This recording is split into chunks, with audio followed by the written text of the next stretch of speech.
l'évolution des carrières féminines.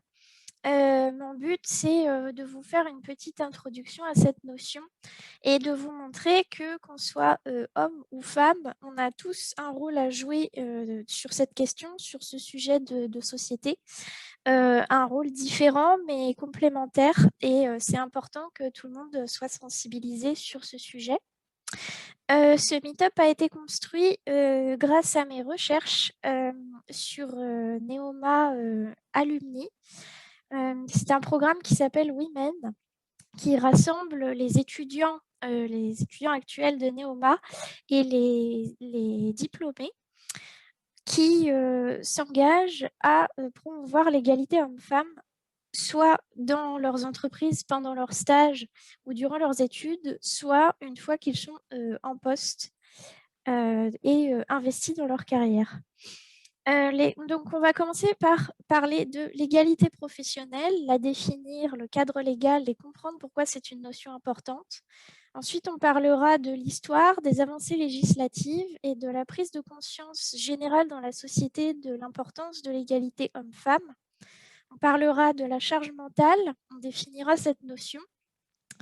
Et enfin, on verra comment les entreprises s'engagent avec 3 exemples que j'ai choisis ce soir. Puis le témoignage d'une Extinienne qui m'a aidée aussi à comprendre le parcours qui est vécu par certaines femmes dans notre cœur de métier. Alors tout d'abord, l'égalité professionnelle, qu'est-ce que c'est? Donc, au sein de l'entreprise, c'est l'égalité de traitement entre les hommes et les femmes en termes d'accès à l'emploi, à la formation, à la mobilité, à la promotion ou en termes d'égalité salariale. Alors, depuis 1946, l'égalité homme-femme en général est un principe inscrit dans la Constitution française. Donc, la loi garantit aux femmes des droits égaux à ceux des hommes dans absolument tous les domaines. Donc ça, c'est quand tout va bien, dans le meilleur des mondes. C'est un principe légal, mais qui malheureusement n'est pas toujours appliqué. C'est pour ça qu'aujourd'hui, ce sujet est très évoqué et revient souvent dans le monde professionnel. Pourquoi c'est important? Alors, l'égalité professionnelle, dans le monde professionnel, c'est important pour tout d'abord des questions de productivité, parce que quand on a des tensions entre les genres, des tensions dans une équipe, eh bien, la productivité baisse. Voilà. C'est important aussi, du coup, pour le bien-être au travail, pour l'épanouissement professionnel et personnel des personnes, hommes comme femmes, parce que quand on travaille en équipe, si l'équipe entière a des mauvais résultats, si la cohésion de groupe n'est pas là, eh bien, l'épanouissement professionnel n'est pas là non plus. Et l'évolution dans la carrière peut être freinée à cause de ça. Le lien social, c'est très important d'entretenir un lien social entre les genres, ne pas rester entre femmes, entre collègues femmes et entre collègues hommes, pouvoir discuter, échanger et sans avoir peur d'être jugé ou voilà, sans avoir une peur quelconque.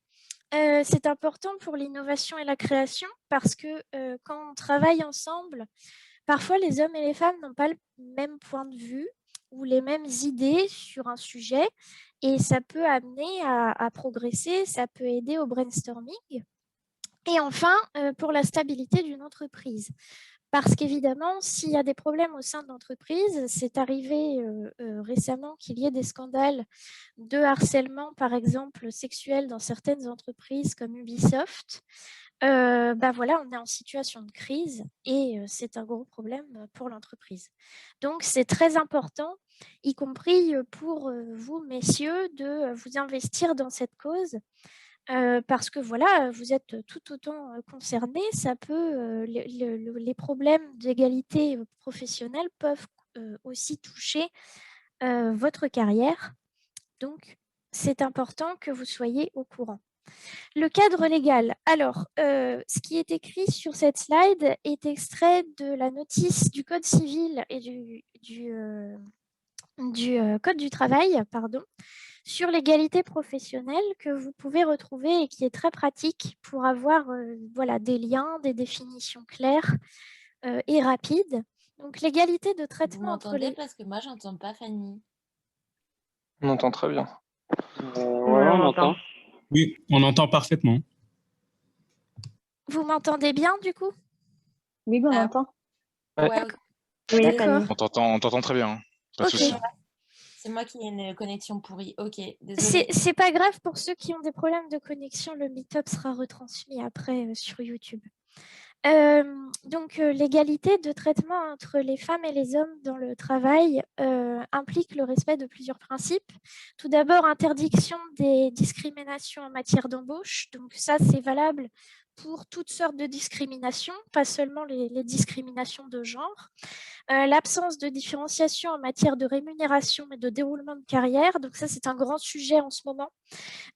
Chez les cadres, on observe plus de 20% d'écart de salaire entre postes de même niveau entre les hommes et les femmes. Donc, c'est vraiment un très, très gros sujet. L'obligation vis-à-vis des représentants du personnel. Donc, ici, chez Exteam, si vous avez besoin de parler de quoi que ce soit à propos de l'égalité professionnelle, vous pouvez vous référer au comité d'entreprise. L'information des salariés et candidats à l'embauche et mise en place des mesures de prévention du harcèlement sexuel dans l'entreprise. Donc ça, c'est quelque chose de très important et qu'on va mettre plus en avant chez Exteam dans les prochains mois. Donc, vous pouvez rester à l'affût là-dessus si ça vous intéresse. Et donc, vous avez aussi, bien sûr, si il y a des personnes ce soir, des collaborateurs qui sont en ce moment chez les clients, vous avez aussi ces droits-là chez vos clients, bien évidemment. Alors, un petit peu d'histoire pour comprendre pourquoi c'est un sujet de société encore aujourd'hui, parce que oui, en 2021, on doit encore militer pour cette égalité professionnelle. Donc, le combat a commencé très tôt, en 1892 très précisément. Donc, les premières femmes ouvrières ont fait des grèves, que ce soit dans les mines ou dans les filatures à l'époque, pour obtenir une durée de travail limitée et payée. C'était accordé aux hommes, mais ça n'était pas du tout accordé aux femmes. Elles n'avaient aucune législation au travail pour les protéger. Ça a continué ensuite dans la France de l'après-guerre, en 1972 et 1975, où c'est la première fois que le principe de rémunération égale a été posé dans un texte de loi en France. Donc vous voyez, c'est quand même très tard. La plupart de nos parents ont connu du coup ce changement. Et enfin, l'interdiction de rédiger une offre d'emploi discriminatoire et de licencier sur un motif de genre ou de situation de famille. Et dernièrement, la loi du 4 août 2014, le congé parental a été réformé. Donc maintenant que vous soyez un homme ou une femme, à la naissance de votre enfant, vous avez le droit à 4 mois qui sont possibles à répartir entre les parents. Et sur ce sujet, je vous invite à cliquer sur le lien de la loi du 4 août 2014, qui sera donc, le diaporama sera mis à votre disposition si vous souhaitez en savoir plus. Et vous avez aussi l'accord ou le plan d'action relatif à l'égalité professionnelle qui est obligatoire dans les entreprises de plus de 50 personnes et qu'on va bientôt mettre en place chez Exteam.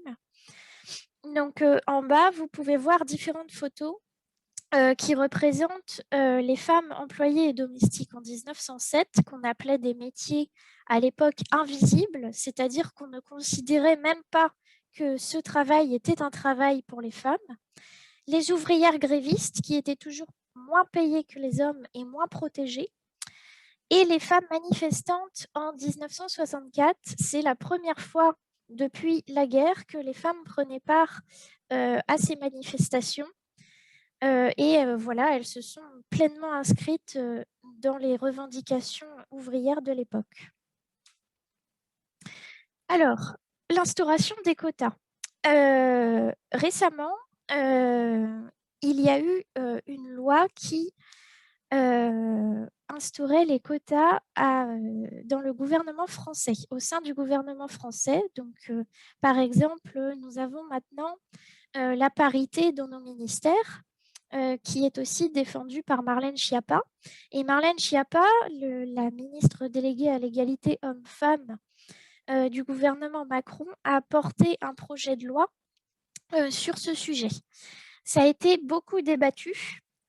Ici, vous avez le témoignage de Christine Lagarde sur le sujet, qui est présidente de la Banque centrale européenne et qui, elle, est totalement favorable à ces quotas parce que pour elle, le débat théologique qui s'inscrit tout autour de cette question n'a pas, si vous voulez, de substance, car ce qui est important, c'est vraiment qu'on mette en avant les femmes et qu'on mette en avant des mesures contraignantes pour obliger et pour inciter la société à changer.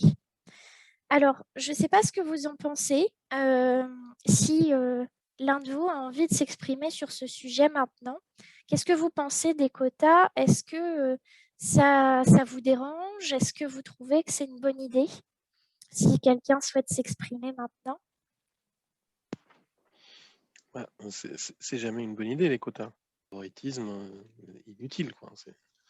C'est là où on revient en arrière, plutôt, je pense. C'est plus ça, quoi. Alors, effectivement, comme tu nous disais, il y a des arguments pour et des arguments contre. Dans les arguments défavorables, on a effectivement le fait qu'un quota, voilà, c'est un chiffre, ça s'apparente à la discrimination positive, ça entraîne parfois des tensions au sein de l'entreprise parce que ça entraîne des éléments de favoritisme. La femme n'est vue que par son genre, non par ses compétences ou son expertise. Ça peut être contre-productif à l'égalité professionnelle et ça peut aussi entraîner une baisse de confiance en soi quand on a été recruté par quota et non par ses compétences finalement. Par contre, les arguments favorables, c'est voilà, on peut contraindre les entreprises réfractaires au changement grâce à ce moyen. On peut permettre l'accès à des postes à responsabilité. On peut imposer la mixité de genre au sein de la société parce que voilà, quand ça arrive en entreprise, eh bien, ça permet aussi de changer les mentalités autour. On peut donner une tribune d'expression aux femmes par ce biais pour leur donner accès à des moyens d'expression qui ne leur demandent pas des efforts trop considérables avec leurs collègues masculins.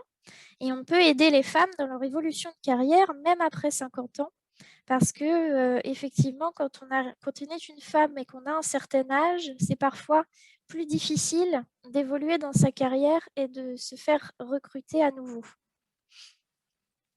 Alors, on a aussi la libération de la parole et du mouvement MeToo. Donc, c'est un mouvement qui a pris de l'ampleur suite à l'affaire Weinstein en 2017. C'est un mouvement qui a permis aux femmes de témoigner librement, de pouvoir échanger entre elles ce qu'elles ont vécu, de pouvoir aussi montrer aux hommes ce qu'elles subissent au quotidien, que ce soit au travail ou dans leur vie personnelle. Donc en France, 16% des femmes et 5% des hommes déclarent avoir subi des rapports sexuels forcés ou des tentatives de rapports forcés au cours de leur vie. C'est dans le cadre du mouvement MeToo que cette enquête a été menée. Et une femme sur 10 de moins de 20 ans déclare avoir subi des attouchements au cours de sa vie. Et près d'une sur 10 de ces femmes, des conversations à caractère pornographique ou des tentatives de rapports forcés. Donc, c'est très important, ces chiffres. Ils sont assez percutants. Ça montre qu'il y a vraiment des comportements qui sont abjects, même au travail, même dans la vie de tous les jours. Et que cette libération de la parole permet de me dire que ces comportements ne sont pas normaux et qu'il ne faut pas les normaliser. Et au travail aussi, la parole se libère. Et je voulais savoir, selon vous, je voulais avoir vos avis, quelles sont les raisons qui poussent les femmes à avoir peur de parler? À votre avis, messieurs, qu'est-ce qui fait que quand on a eu des problèmes, on a un peu peur d'en parler et de s'ouvrir et d'ouvrir le débat là-dessus? Parce que personne, on a peur que personne ne nous croit. Se sentir jugé. Effectivement, ça aussi, oui. ouais. Oui, se sentir jugé, effectivement, peur du jugement des autres, peur de ne pas être crue, d'être prise pour une menteuse, vous avez raison, ça en fait partie. Donc les raisons que vous voyez là à l'écran, c'est des raisons qui ont été évoquées par les femmes lors du mouvement MeToo. Pourquoi on a peur de témoigner, pourquoi on a peur de parler. Et c'est là que, messieurs, vous pouvez aussi intervenir en disant, bah voilà, moi je vous crois, moi j'écoute votre témoignage, je suis prêt à vous aider et je suis prêt en tant que votre collègue, que votre manager, voilà, à vous aider, à vous écouter et à vous accompagner. Et c'est là que vous pouvez aussi agir de votre côté pour faire avancer les choses. Et on a besoin de vous là-dessus. Venons-en à l'impact de la crise du Covid-19. Alors, on a remarqué durant cette crise qu'il y avait une forte féminisation des métiers qui ont été en première ligne. L'aide aux personnes et les métiers de la propreté à 83% de femmes, l'enseignement à 67%, le personnel hospitalier non médical et médical à 77,3%, les personnes qui s'occupent de la gériatrie en EHPAD à 87,4% et le secteur de l'alimentaire à 48%. Donc, c'est des métiers voilà, qui sont considérés comme féminins, même si la genréisation des métiers tend à changer en ce moment. Et Elisabeth Moreno, qui est chargée de l'égalité entre les femmes et les hommes au gouvernement français, qui a succédé à Marlène Schiappa, justement, a souligné que ces métiers sont souvent faiblement rémunérés, très insuffisamment valorisés dans la société et parfois précaires. Je pense qu'il y a une prise de conscience là-dessus aussi, à faire attention à ces métiers, à faire attention aux femmes aussi qui donnent dans le social une part de leur vie aux autres. Et c'est très important aussi de se rendre compte que ces femmes, non seulement s'occupent des autres dans leur travail, mais doivent aussi s'occuper de leur famille. Et là, on en vient à la notion de charge mentale. Alors, la charge mentale, c'est un principe de sociologie qui traite de la charge cognitive portée par les femmes en couple dans le cadre de la gestion du foyer au quotidien. Alors, est-ce que certains ou certaines d'entre vous connaissaient cette notion avant qu'on en parle pendant le meet-up? Est-ce que certains savent ce qu'est la charge mentale? Ouais, j'ai des ex qui me reprochaient de ne pas en prendre assez. Et tes ex te reprochaient, par exemple, de ne pas faire assez à la maison, de ne pas faire attention, de pas... Je préparais pas les vacances. Toujours, dans la plupart des cas, à la femme de penser aux loisirs de la famille, à organiser les loisirs de la famille. C'est un exemple de charge mentale, effectivement. Alors, la charge mentale, comme vous pouvez le voir sur l'image, c'est penser à tout. C'est penser à tout ce qui concerne la maison. C'est l'enseignement à distance des enfants pendant la crise du Covid-19, les tâches de la maison, le télétravail ou le travail quand on n'est pas confiné. 82% des Français, hommes comme femmes, estiment que ce phénomène peut être à l'origine d'un burn-out professionnel et 79% perçoivent un risque d'agressivité envers leurs enfants et leur entourage. Donc, il y a quand même une très grosse prise de conscience, puisque cette étude qui a été menée par l'INSEE concerne les hommes et les femmes, mais malgré tout, c'est un phénomène qui persiste et qui a été très, très accentué lors de la crise du Covid et lors du confinement. Il y a des voix qui se sont élevées pour dénoncer cette charge de travail trop importante et c'est un affect mental qui s'est ajouté au stress de la pandémie chez les femmes parce que voilà, c'était parfois un burn-out complet. On a même vu une anglo-saxonne, je ne sais pas si vous avez vu ça circuler sur vos réseaux sociaux, qui a complètement laissé tomber les tâches ménagères de la famille pendant une semaine, qui n'a rien fait, et qui a voulu voir si son mari et ses enfants allaient prendre le relais. Eh bien, pas du tout. Ils n'ont rien fait du tout. Et ils se sont aperçus au dernier moment, quand la maison débordait, quand la cuisine débordait de choses à ranger, que voilà, maman avait arrêté de travailler et d'y penser, et que c'était à eux d'y penser aussi. Donc, c'est une notion qu'on n'a pas théorisée dans l'histoire, qui a été théorisée très récemment, mais qui est très importante et voilà, qui a été accentuée avec cette crise et à laquelle il faut porter attention parce que, évidemment, quand on n'est pas bien chez soi, on n'est pas bien au travail non plus. On est fatigué et on est moins productif. Alors, en entreprise, qu'est-ce qu'on fait pour l'égalité professionnelle? Alors, je vous ai choisi 3 exemples. Tout d'abord, la table ronde de Neoma. Alors, Neoma, c'est une école de commerce où je suis étudiante en ce moment. Et le programme Women a été créé en 2020 pour promouvoir l'égalité professionnelle au sein du réseau Neoma Alumni. Et récemment, une table ronde sur ce sujet a eu lieu avec la vision de 4 CEO qui sont engagés dans ce mouvement. C'est important que les jeunes diplômés et les futurs diplômés soient investis dans ce sujet, puisqu'on pourra ensuite diffuser ces notions au sein de nos entreprises futures et ainsi commencer à amorcer un changement réel. Ensuite, on a deux visions d'action. Women in Tech est une communauté de femmes dans le monde de l'IT.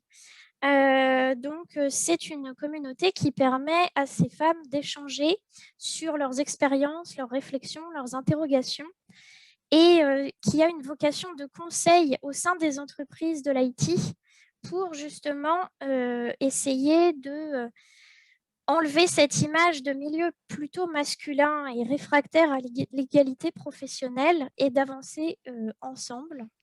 Nous avons aussi le groupe Renault qui là a choisi une vision sur un dispositif de plan d'action RH qui améliore la représentation des femmes à tout niveau et dans tous les métiers de l'entreprise et qui leur permet un accompagnement personnalisé si elles le souhaitent durant leur carrière et pour tout problème qu'elles pourraient rencontrer en termes d'égalité professionnelle et de harcèlement sexuel au travail.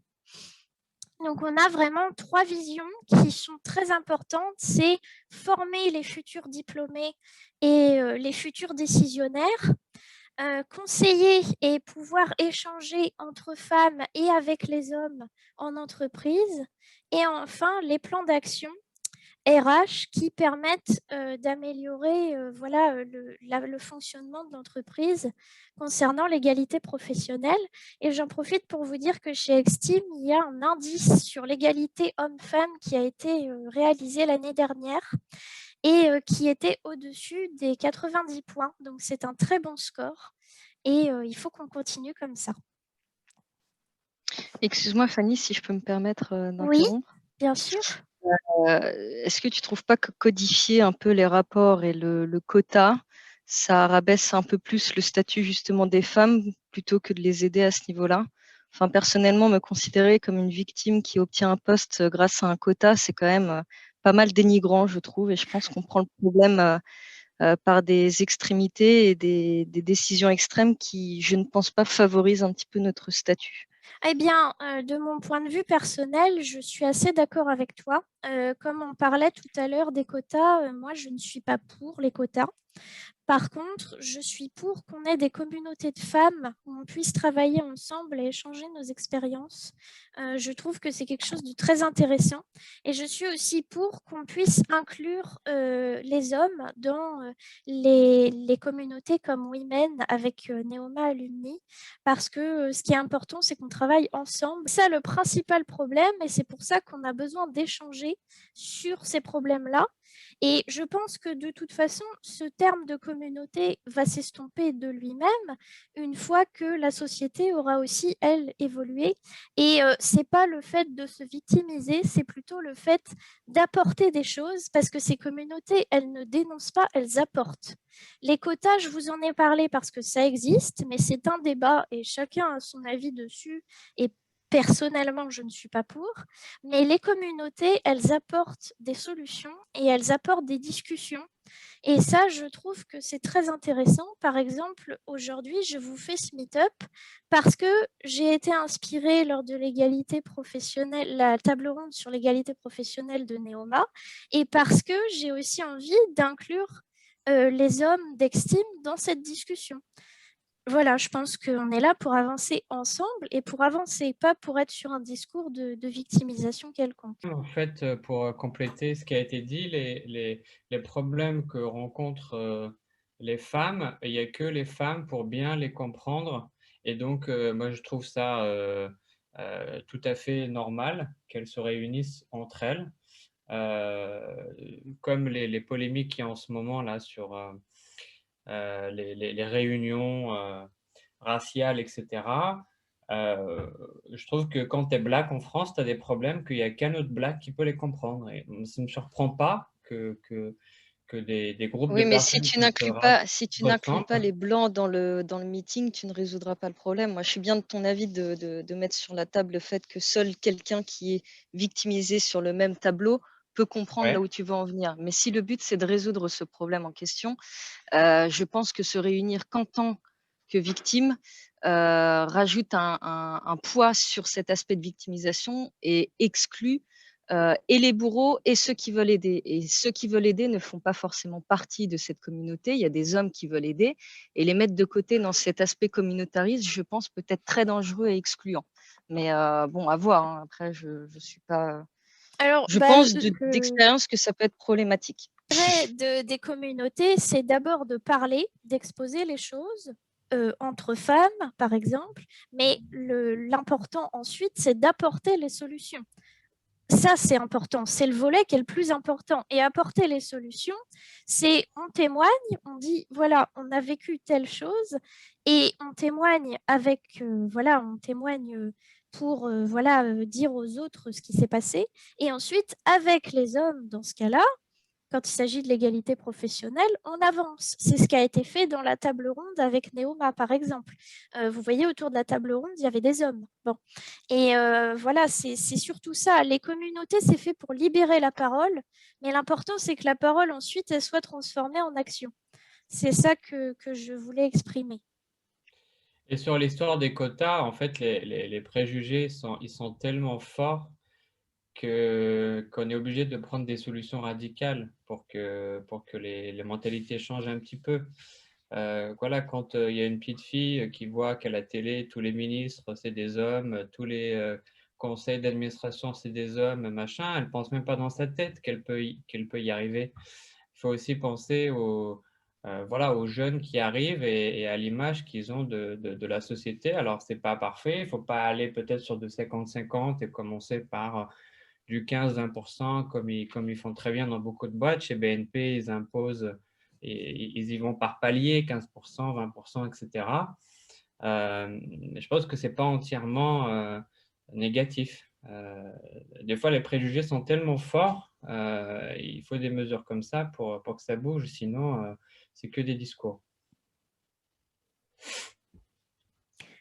Alors, je vais passer, je vous remercie pour vos participations qui sont toutes très intéressantes et c'est bien de faire avancer le débat aussi là-dessus. Vous avez ici le témoignage d'une extimienne, d'une collaboratrice qui a souhaité rester anonyme, qui nous partage son parcours. Effectivement que dans son parcours, elle a eu des doutes. Elle a eu des doutes sur beaucoup de choses. Elle a eu des obstacles aussi dans son parcours de sexisme, de racisme. Là, a progressé dans sa carrière et finalement, elle dit à la fin que ces épreuves lui ont fait gagner en maturité et elle en est sortie grandie. Mais ça vous permet aussi de voir un petit peu qu'on est quand même obligé de passer par des épreuves importantes, par des découragements, par des doutes, pour poursuivre une carrière dans ce qui nous plaît parce qu'on a toujours quelqu'un qui nous dit « Oh, bah, ce métier-là, c'est pour les hommes, il faudrait choisir un autre domaine. Est-ce que tu es sûr que tu vas réussir ?» Voilà, c'est un témoignage qui est assez intéressant. Alors, bien sûr, un témoignage, c'est toujours subjectif, mais ça permet quand même d'évoquer une tendance qui est là et que moi aussi, par exemple, j'ai déjà entendu alors que pourtant je suis dans la communication. Mais voilà, c'est quelque chose qu'à un moment ou un autre, on est toujours mis en doute parce qu'on est une femme sur nos choix. Et ça, c'est quelque chose qui doit vraiment changer. Voilà, et peut-être que certains hommes ont été mis en doute sur leur choix un jour aussi, c'est peut-être possible. Mais chez les femmes, c'est vrai que c'est très, très récurrent. Donc voilà, on a besoin de s'encourager les uns les autres et d'éviter tous ces doutes qui sont là simplement pour une question de genre. Je vous remercie pour votre attention. Vous allez pouvoir retrouver ce diaporama dans le lien du Meetup, de l'événement du Meetup sur Talkspirit.